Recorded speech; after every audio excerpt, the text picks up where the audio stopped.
got Mutton Jeff over here. Oops, cow hoof.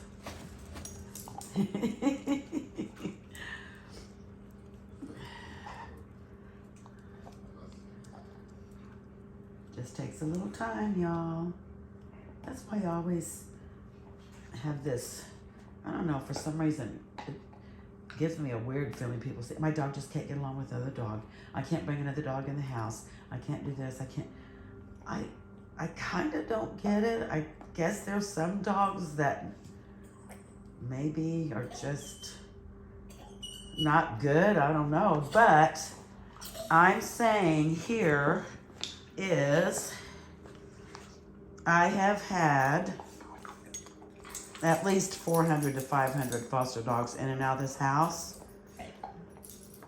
And I've never had any, oh, I take that back. I had one out of 500 or whatever that basically was a little bit bigger terrier. And I had like 3 littles, and she was, she would like herd them, but then she had a very strong prey drive.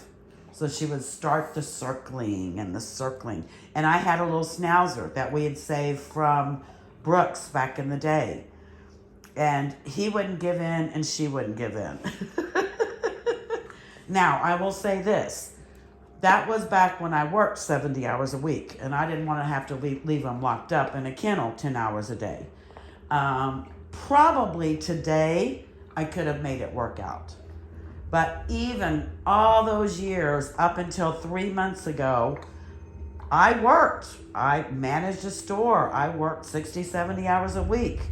So I don't know when people say, well, when I stop working, or well, when I hit the lottery, or well, when this, just go ahead and foster a dog.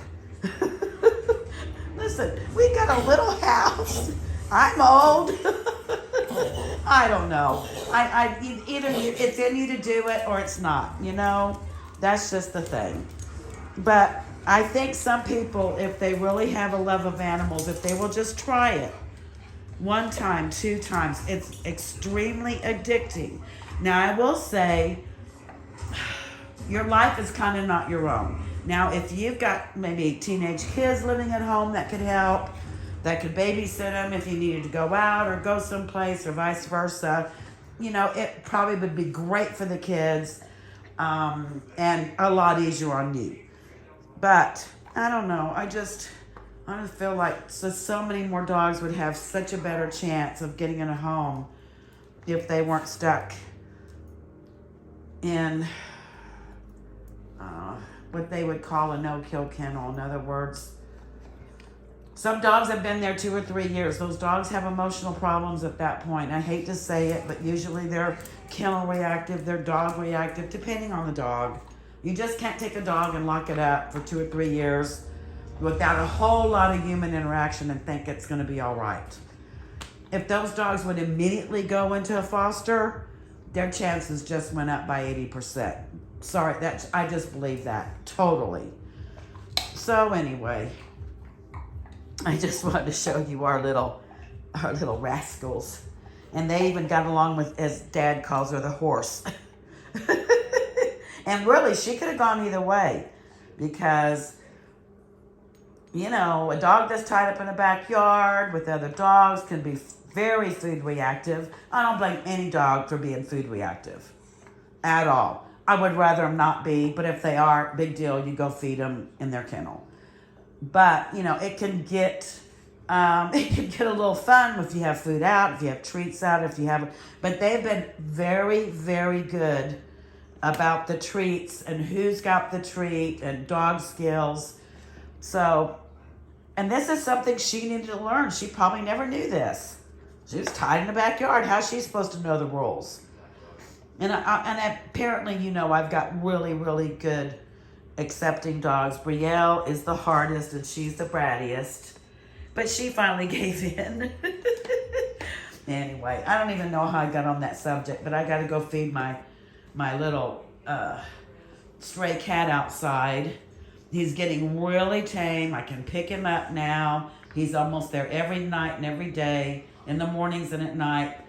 And I've got his bed fixed up with like 500 blankets, but I want to get him in to get neutered and get his shot. So I'm hoping that if we stay on the schedule next week, I go ahead and schedule it, and pretty sure I'm going to be able to catch him in the morning and get him in a kennel, hopefully. He lets me pick him up. I pick him up, I put him down, pick him up, put him down, and he's gotten real good about that. Now, sometimes picking him up, putting him down is a little different than getting him in a kennel, but hey, you got to try, and I'm going to try. I don't have, every animal I see is going to be spayed and neutered, period. I don't care if I own them or not. If they are in my yard, they're going to go. They're going to go to the vet. You can come get it after they get home. Anyway, so I'll let y'all go. I'm going to go check on my cat, and here's our little girl. Her head is actually getting better. It really, really is. She's been getting her facials, and I think it's honestly starting to clear up. And I've got some real good lotions and stuff, so. Oh my gosh, she eats these cow hoofs. Like, I keep forgetting she's a big dog, because these kids can chew on a cow hoof for years.